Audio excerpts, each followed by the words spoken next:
Hello दोस्तों, मैं हूं मीर और आज मैं एक्सप्लेन करूंगा कार्निवल रॉ का सेकंड लास्ट एपिसोड। अगर आप सीधा इस वीडियो पर आए हैं और आपने इसके पहले के पार्ट नहीं देखे तो जाकर पहले उन्हें देख ले, जिससे ये वीडियो आपको पूरी तरह समझ में आए। So without wasting much time चलते हैं सीधा वीडियो की तरफ।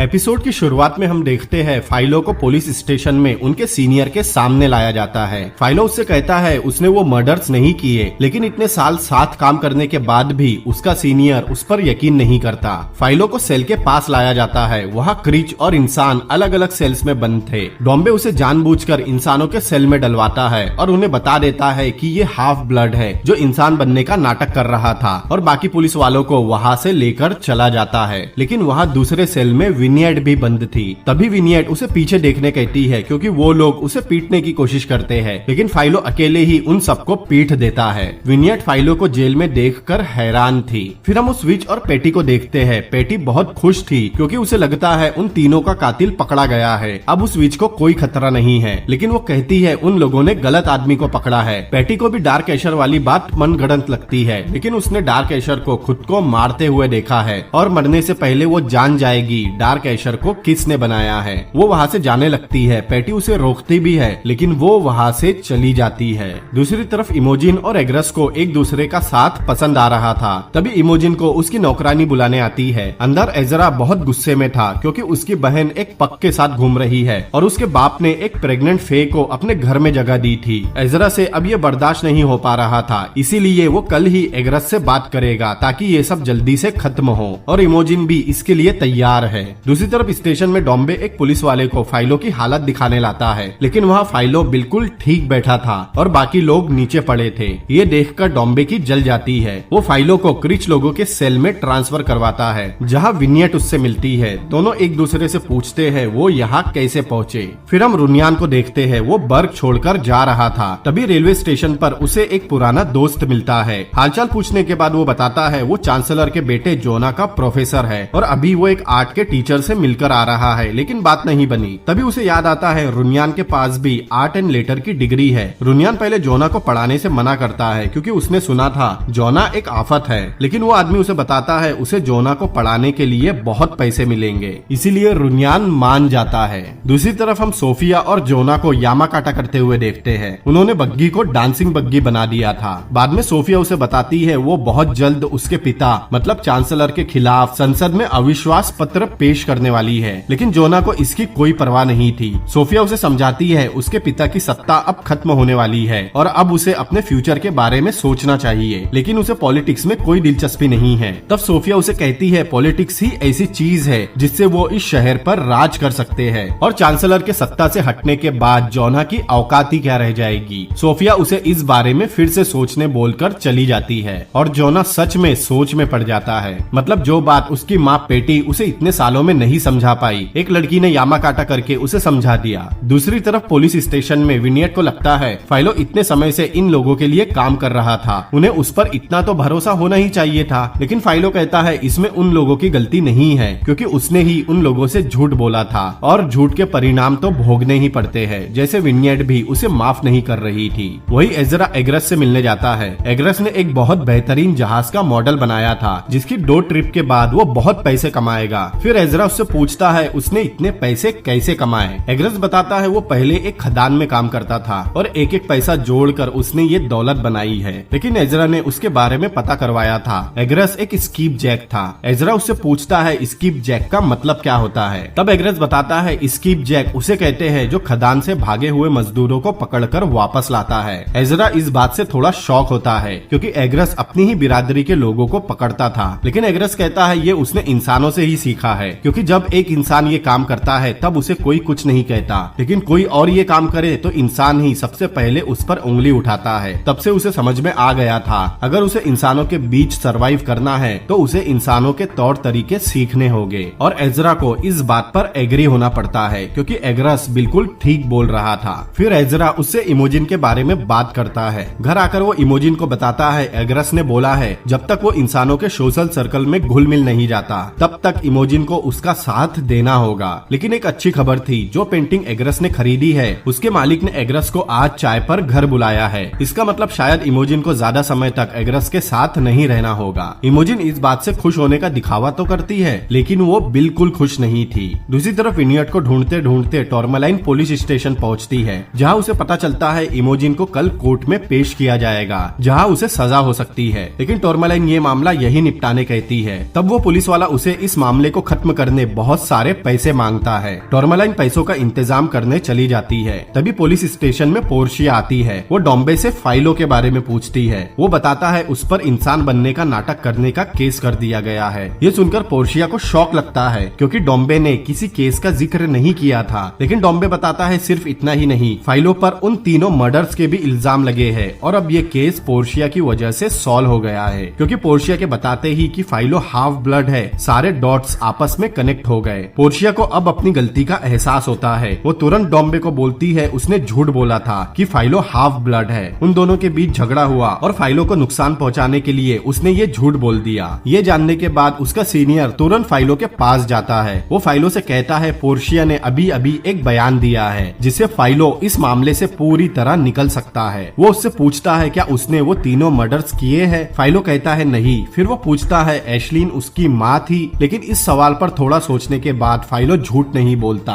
बल्कि एक्सेप्ट करता है एशलीन उसकी माँ थी। फाइलो उसे डार्क एशर के बारे में आगाह करने की कोशिश करता है, लेकिन उसका सीनियर उस पर चिल्लाकर चला जाता है। डॉम्बे इस बात से बहुत खुश होता है। उसे विनियट भी देख रही थी, क्योंकि आखिरकार फाइलो ने अपनी असलियत अपना ही ली। दूसरी तरफ रुनियान जोना को पढ़ाने पहुंचता है, लेकिन जोना उसके जूते देखकर समझ जाता है उसे इस नौकरी की कितनी जरूरत है। वो पढ़ाई नहीं करेगा और रुनियान उसके मास्टर को बताएगा कि उसने पढ़ाई कर ली। अगर वो नहीं माना तो जोना उसे निकलवा देगा और मान गया तो वो उसकी सैलरी डबल कर देगा। लेकिन रुनियान नहीं मानता। वो कहता है जोना अपने बाप के बिना है ही क्या, और उसे नौकरी जाने से डर नहीं लगता, क्योंकि उसे गरीबी से डर नहीं लगता, क्योंकि जोना सोच भी नहीं सकता उसने क्या क्या देखा है और क्या क्या किया है। जोना को समझ में आता है रुनियान उसके बाकी टीचर जैसा नहीं है, इसलिए जोना को उसके साथ पढ़ाई करनी पड़ती है। वही पुलिस स्टेशन में डॉम्बे को लगता है फाइलो की वजह से पुलिस की रेपुटेशन खराब हुई है, और उसे पहले से फाइलो से परेशानी तो थी ही, इसीलिए वो फाइलो को अदालत ले जाने की बजाय रास्ते में ही उसका एनकाउंटर करने की सोचता है, या फिर उसे सेल में ही मरवा देगा और उसकी मौत को आत्महत्या साबित कर देगा। उस कांस्टेबल को ये ठीक नहीं लग रहा था, लेकिन डॉम्बे इस बात पर जोर दे रहा था। वही सेल में फाइलो विनियट से बात कर रहा था। वो केस को सॉल्व करने के बहुत करीब पहुंच गया था। उसे लगता है उसका बाप कोई कमीना आदमी है और शायद उसी ने ये कत्ल करवाए है ताकि अपनी इज्जत बचा सके। लेकिन उसे समझ नहीं आता उसने सीधा फाइलो को क्यों नहीं मरवाया, जबकि वो उस सुरंग में डार्क एशर के एकदम सामने था। लेकिन तभी फाइलो को क्लिक होता है, तब वो जानता ही नहीं था फाइलो कौन है, इसीलिए उसे उन लोगों के लिवर्स चाहिए थे ताकि वो उस तक पहुंच सके। इसका मतलब अभी भी ये सब खत्म नहीं हुआ है। डार्क एशर अभी भी फाइलो के पीछे आएगा।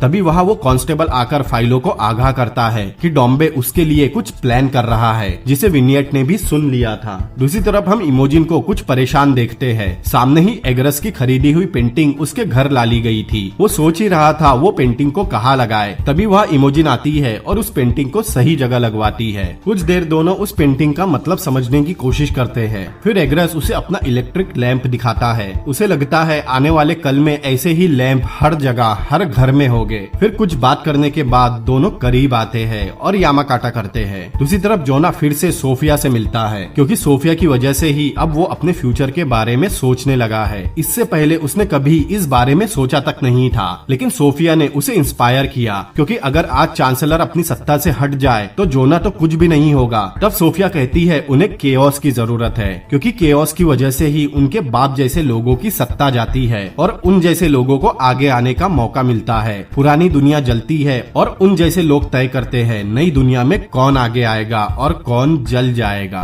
फिर हम पक लोगों के उस कल्ट को देखते हैं जिसमें क्विल है। वो प्रीस्ट उसे खुद को साबित करने बोलता है। तभी वह किसी को लाया जाता है। ये वही आदमी था जो रोड पर उनमें से एक को बेवजह ही मार रहा था। वो क्विल को खुद को साबित करने उसे जान से मारने कहता है। वो आदमी उन्हें बोलता रहता है उसके बच्चे है, उसका परिवार है, लेकिन वो नहीं सुनते और क्विल उसे मार देता है। ये देखकर वहाँ के बाकी लोग बहुत खुश होते हैं। फिर हम चांसलर को देखते हैं। उन्हें भी खबर मिलती है कि तीनों का कातिल मिल गया है। वो और कोई नहीं बल्कि उसी फे औरत का हाफ ब्लड बेटा है जिसने अपनी असलियत छुपाने के लिए अपनी ही माँ को मार दिया। फिर हम फाइलो और विनियट को देखते हैं। अब दोनों ने अपने गिले शिकवे दूर कर लिए थे। अब विनियट उससे नफरत नहीं करती। वो समझ जाती है फाइलो ने उसकी भलाई के लिए ही उससे झूठ बोला था। लेकिन तभी वहाँ पुलिस वाले आते हैं और फाइलो का मुंह ढककर उसे ले जाते हैं। विनियट उन लोगों से बहुत मिन्नतें करती है लेकिन डोम्बे को कोई फर्क नहीं पड़ता। फिर वो लोग फाइलो को कहीं लेकर जाते हैं और उसे कोर्ट की जगह किसी घर में लेकर आते हैं और अंदर बैठा देते हैं। उसके मुंह से कपड़ा हटाने पर उसे सामने कोई दिखाई देता है। जब वो आदमी सामने आता है तब हमें और फाइलो को पता चलता है वो चांसलर है। और यहाँ ये एपिसोड भी एंड होता है।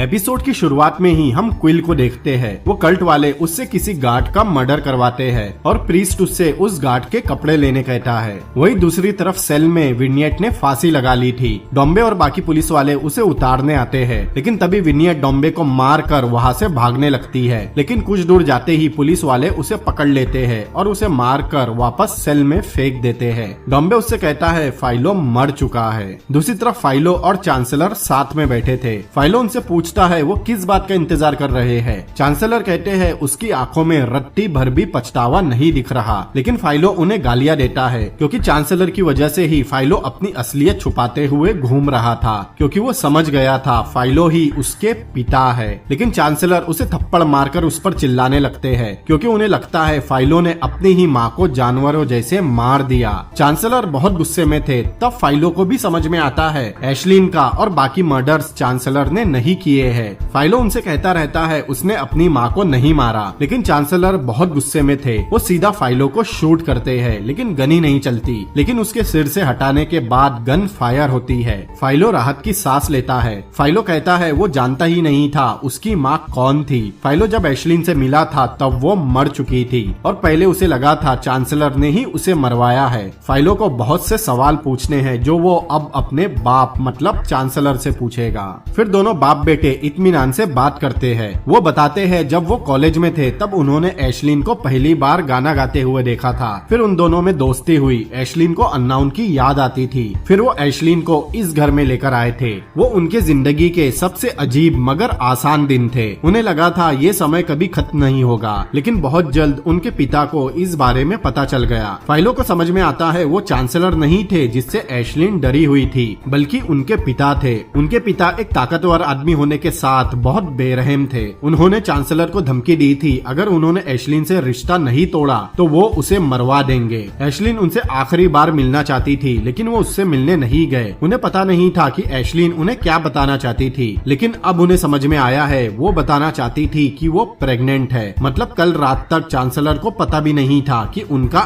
एक और बेटा है। उन्हें लगता है उनके पिता बिल्कुल सही थे। अगर वो एशलिन के साथ होते तो यहाँ तक कभी नहीं पहुँच पाते। लेकिन उस दिन उनके अंदर कुछ मर गया था। उन्हें लगता है फाइलो उनसे नफरत करेगा। फाइलो उनसे नफरत तो करना चाहता है लेकिन दोनों बाप बेटे की लव स्टोरी एक जैसी ही है, इसीलिए फाइलो उन्हें समझता है। फाइलो उन्हें अपनी और विनियट की लव स्टोरी बताता है। दूसरी तरफ एग्रस का नौकर उससे इमोजिन के बारे में पूछता है क्योंकि वो सुबह अपने घर चली गई। लेकिन इस बात से एग्रस उस पर नाराज हो जाता है क्योंकि इस मामले से उसका क्या लेना देना। एग्रस को लगता है एक पक और लड़की के रिश्ते से उसे घिन आती है। लेकिन वो बताता है ये बात उतनी भी सीक्रेट नहीं जितना एग्रस समझ रहा है क्योंकि ये बहुत खतरनाक हो सकता है। एग्रस को खतरों से डर नहीं लगता लेकिन अगर उसकी वजह से इमोजिन को कुछ हो गया तो। ये सुनकर एग्रस सोच में पड़ जाता है। दूसरी तरफ इमोजिन घर आती है जहाँ एजरा बहुत जल्दी में था क्योंकि आज वो अपने नए जहाज का ट्रायल लेने जा रहा है। इमोजिन इस मौके पर एग्रस को डिनर पर बुलाने कहती है लेकिन एजरा इसके लिए तैयार नहीं होता। वो कहता है एग्रस के साथ घूमने से लोग तरह तरह की बातें बनाने लगे हैं। लेकिन इमोजिन थक गई थी ये सोच कर कि लोग क्या सोचेंगे। वो अपनी जिंदगी अपने तरीके से जीना चाहती है, लोगों के तरीकों से नहीं। ये सुनकर एजरा को लगता है एग्रस सच में इमोजिन का दोस्त तो नहीं बन गया या फिर इमोजिन एग्रस को पसंद तो नहीं करने लगी। लेकिन इमोजिन बहाना बनाकर वहाँ से निकल जाती है। लेकिन एजरा को उस पर शक हो गया था।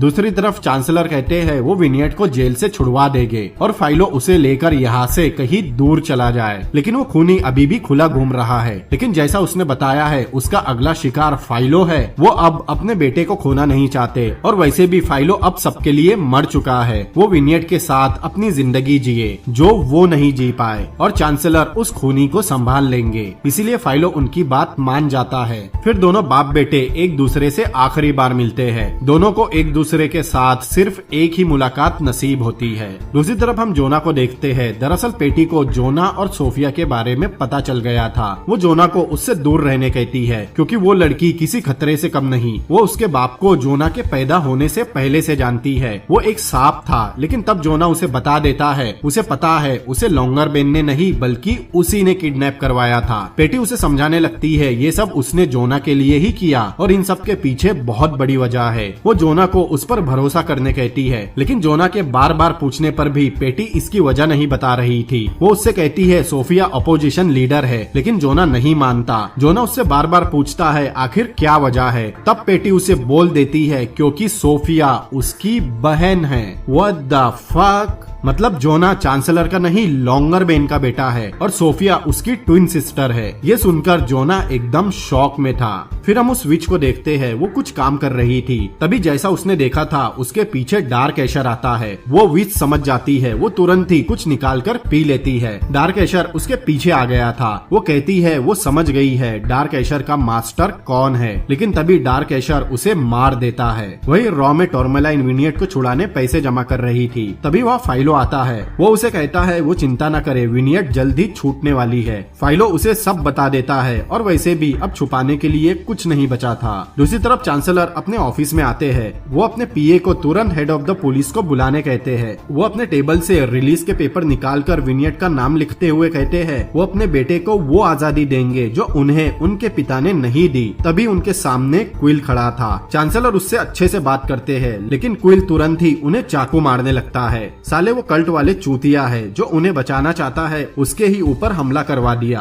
क्विल चिल्लाते हुए बाहर आता है कि उसने ट्रेटर को मार दिया। बाकी गार्ड्स उसे पकड़ लेते हैं, लेकिन चांसलर सिर्फ जख्मी हुए थे। वही जोना सोफिया के घर आता है। वो उसे कहता है वो ये सब आगे जारी नहीं रख सकते, लेकिन यहाँ उसे एक और बड़ा शॉक लगता है क्योंकि सोफिया को पहले से पता था जोना उसका भाई है। What the fuck. जोना उससे कहता है उसने खुद को और उसे रोका क्यों नहीं। तब वो कहती है वो इसी कमरे में अकेलेपन के साथ बड़ी हुई है। उसके पास एक घटिया पिता के अलावा कोई नहीं था और जब उसे किसी के साथ अपनापन लगा तो वो क्यों रुके। लेकिन जोना कहता है इस दुनिया की कुछ सीमाएं हैं। जोना जाने लगता है। तब सोफिया उससे कहती है उसे कब से दुनिया की फिक्र होने लगी। वो उसे बताती है ये उनकी फैमिली ट्री में पहली बार नहीं हो रहा, ऐसा उनके खानदान में सदियों से होता आया है। वो उसे कुछ लिख कर देती है और उस चीज पर सोचकर बताने कहती है। तभी जोना को पता चलता है चांसलर पर जानलेवा हमला हुआ है। वो तुरंत घर के लिए निकलता है। घर पहुंचकर वो चांसलर से मिलने जाता है। पेटी उससे कहती है चांसलर अभी तो ठीक है, लेकिन वो उन्हें सच बताकर दुख न पहुंचाए। अंदर जाने पर उसे पता चलता है चांसलर बच जाएंगे, लेकिन जोना उनसे पूछता है उन्होंने कभी उसे कोई जिम्मेदारी नहीं दी,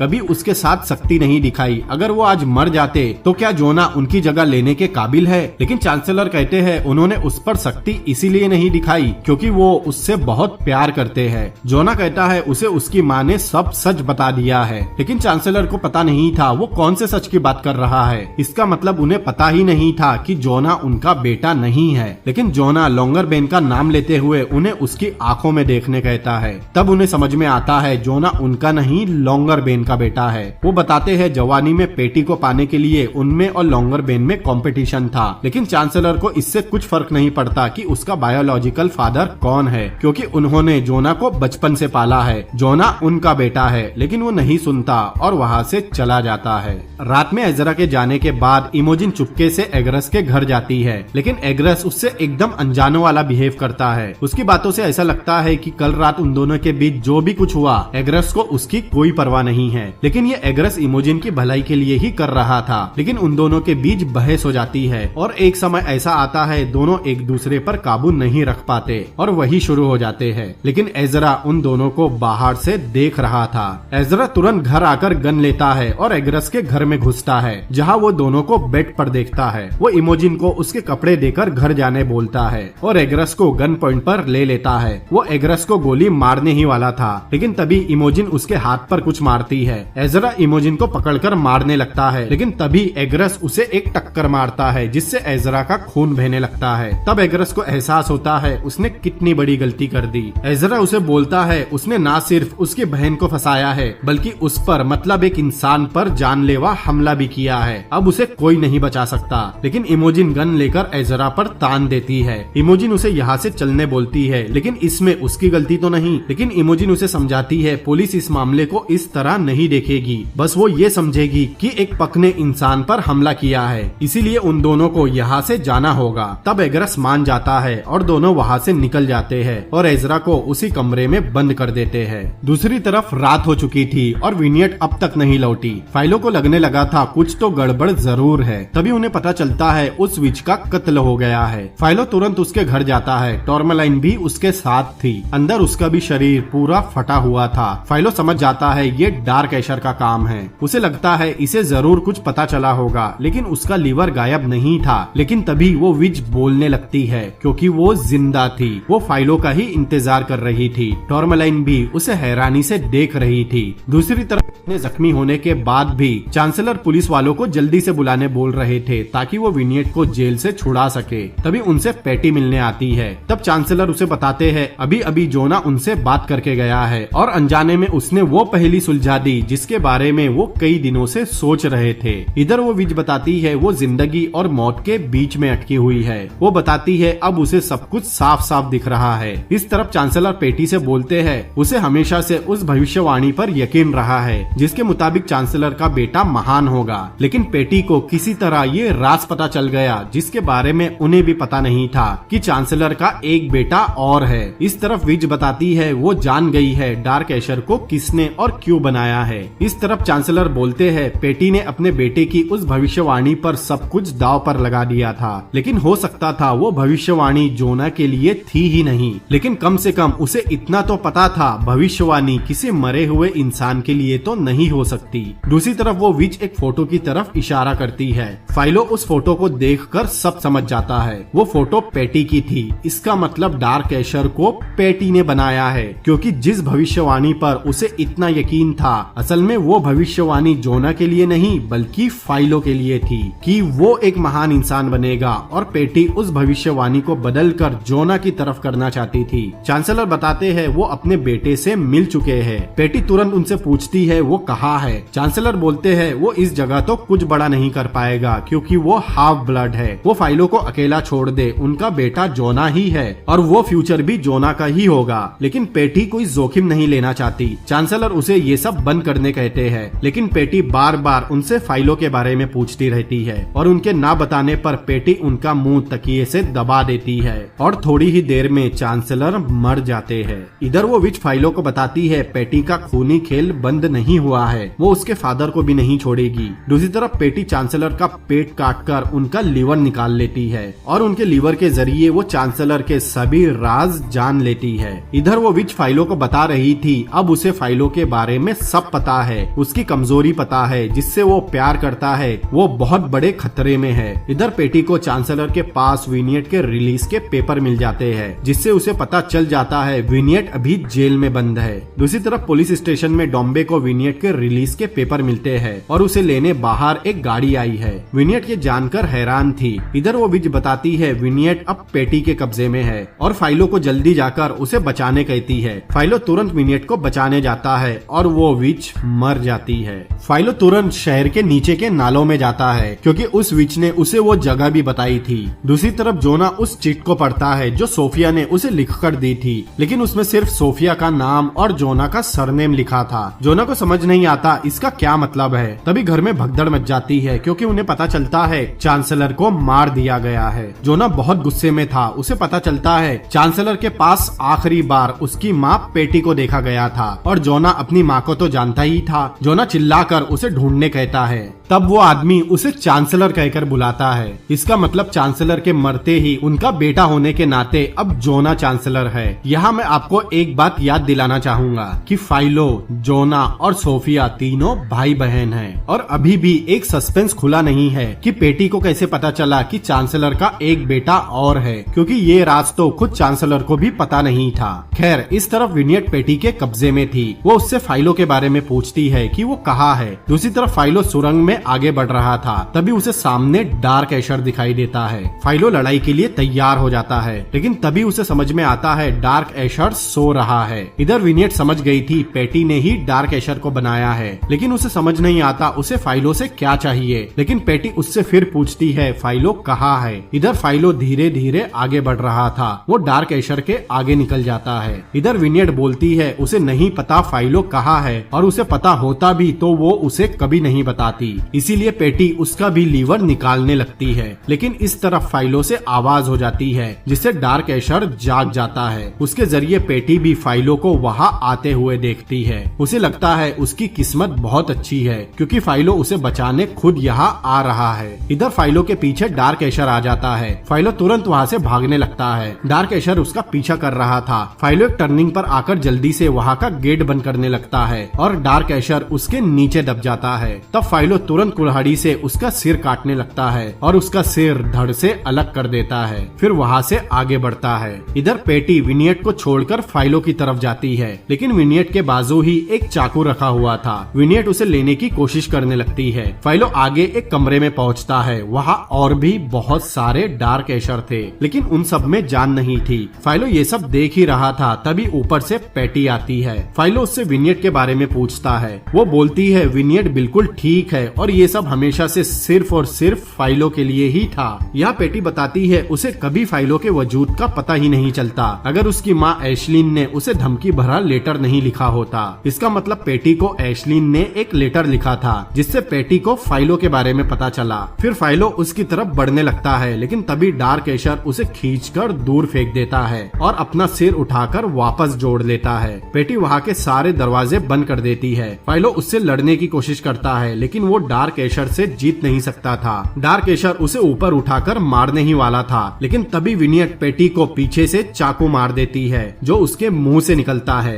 पेटी नीचे गिर जाती है और उसके मरते ही डार्क एशर भी उसके बाजू गिर जाता है। और इतनी मुश्किलों के बाद फाइलो और विनियट फिर से मिल जाते हैं। अगले दिन हम जोना और बाकी लोगों की मीटिंग देखते हैं। वो क्विल से पूछताछ कर रहे थे। उनके मुताबिक उसके साथ और भी क्रीच मिले हुए होंगे। जोना तुरंत ही बर्ग शहर में इमरजेंसी लगवा देता है। जोना ने रुनियान को बुलाया था। रुनियान के पूछने पर जोना बताता है उसकी माँ को अभी भी ढूंढा जा रहा है। जोना को पेटी के कमरे की तलाशी लेने पर एक लेटर मिला था। जोना को लगता है रुनियान एशली का दोस्त था। फिर जोना रुनियान से वो लेटर पढ़वाता है। उसमें एशलीन ने पेटी को लिखा था वो इलेक्शन के पहले चांसलर के हाफ ब्लड बेटे को लेकर सबके सामने आ जाएगी, जिसके बदले में उसे बहुत सारे पैसे चाहिए। जोना इस पर रुनियान की राय पूछता है। रुनियान सीधा बोलता है ये लेटर एशलीन ने नहीं लिखा है, ना तो वो ऐसी थी और ना ही इस लहजे में बात करती थी। रुनियान को पूरा यकीन था ये लेटर एशलीन ने नहीं लिखा है। जोना उसे बताता है अब उसे टीचर की जरूरत नहीं है। ये सुनकर रुनियान जाने लगता है, लेकिन जोना को ईमानदार लोगों की जरूरत है, इसीलिए वो रुनियान को खुद का मतलब चांसलर का पर्सनल एडवाइजर रख लेता है। जोना उसे बताता है वो क्रीच किसी कल्ट का मेंबर था और अब शहर में क्रीच लोगों के लिए बहुत मुश्किल समय आने वाला है।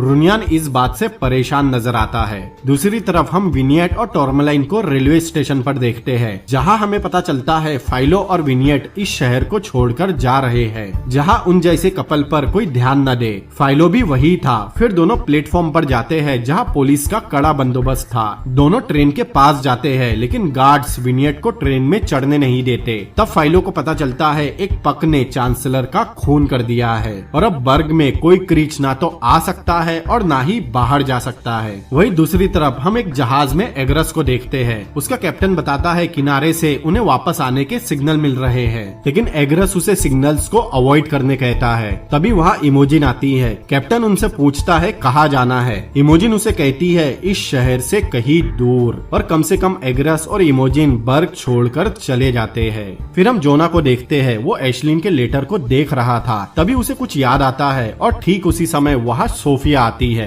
दरअसल जोना उस चिट का मतलब समझ गया था। असल में सोफिया ने उसे शादी करने करने का ऑफर दिया था। मतलब सोफिया अपने सगे भाई से शादी करेगी। लेकिन तभी जोना उसे एशलिन का लेटर दिखाता है जो उसकी माँ पेटी को मिला था। दरअसल वो सोफिया की हैंडराइटिंग थी। इसका मतलब वो लेटर सोफिया ने पेटी को मतलब अपनी माँ को भेजा था। और सोफिया के रिएक्शन से जोना समझ जाता है इस केओस के पीछे और कोई नहीं बल्कि सोफिया है। वो जोना से काफी इम्प्रेस होती है क्योंकि उसे लगा नहीं था जोना इतना होशियार है। जोना उससे पूछता है उसे ये राज कैसे पता चला, ये तो किसी को पता नहीं था। तब सोफिया बताती है उसके पिता बहुत समय से चांसलर की पिछली जिंदगी के बारे में पता लगवा रहे थे। उन्हें ये पहले से पता था लेकिन उन्होंने इसका इस्तेमाल सिर्फ चांसलर को संसद में ताना मारने के लिए किया। उनका मानना था कि कॉम्पिटिटर को काम करके पीछे करना चाहिए, उसकी पर्सनल लाइफ में दखल देकर या उसका इस्तेमाल करके नहीं। इस बात से तो मेरे लिए लॉन्गरबेन की इज्जत और बढ़ गई। लेकिन सोफिया अपने बाप जैसी नहीं है।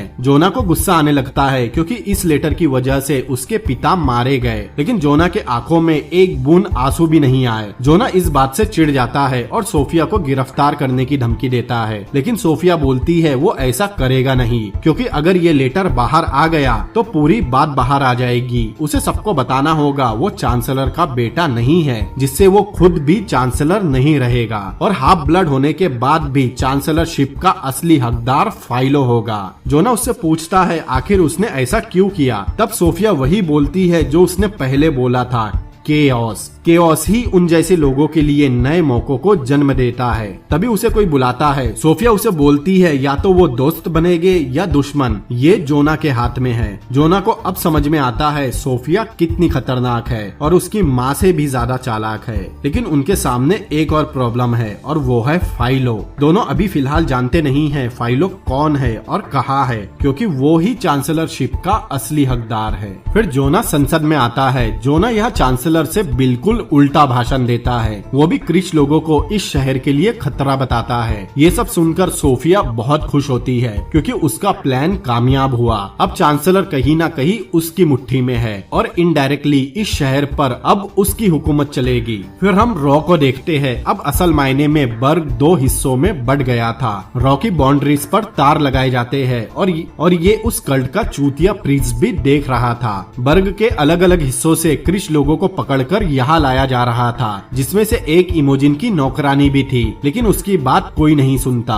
फिर हम एजरा को देखते हैं। वो भी कसम खाता है चाहे दोनों कितनी भी दूर चले जाए लेकिन वो उन्हें छोड़ेगा नहीं। वही संसद में जोना सोफिया मतलब अपोजिशन लीडर के सामने दोस्ती का हाथ बढ़ाता है। सोफिया दोस्ती एक्सेप्ट करती है। फिर हम विनियट को देखते हैं। पुलिस उसे पकड़कर रो के पास लाई थी। फाइलो भी उसे ढूंढते हुए वहाँ पहुँचता है। वो लोग विनियट को रो के अंदर भेजते हैं लेकिन फाइलो को रोक लेते हैं क्योंकि अब यहाँ सिर्फ क्रिच लोग ही नजरबंद रहेंगे। लेकिन विनियट फाइलो को बोलती है वो कुछ न करे, वो यहाँ से निकलने का रास्ता ढूंढ लेगी। लेकिन तभी एक फे ब्रोथल से उड़ने लगती है। पुलिस वाले देखते ही उसे गोली मार देते हैं। तब फाइलो और विनियट को समझ में आता है मामला कितना सीरियस है। विनियट उस फे के पास जाती है क्योंकि वो उसे जानती थी। फाइलो को लगता है किस्मत ने फिर एक बार दोनों को जुदा कर दिया लेकिन इस बार वो विनियट को अपने से दूर नहीं होने देगा। फाइलो गेट पर जाता है। ऑफिसर फिर उससे कहता है ये क्रिच लोगों के लिए है लेकिन फाइलो उसे जवाब देता है वो भी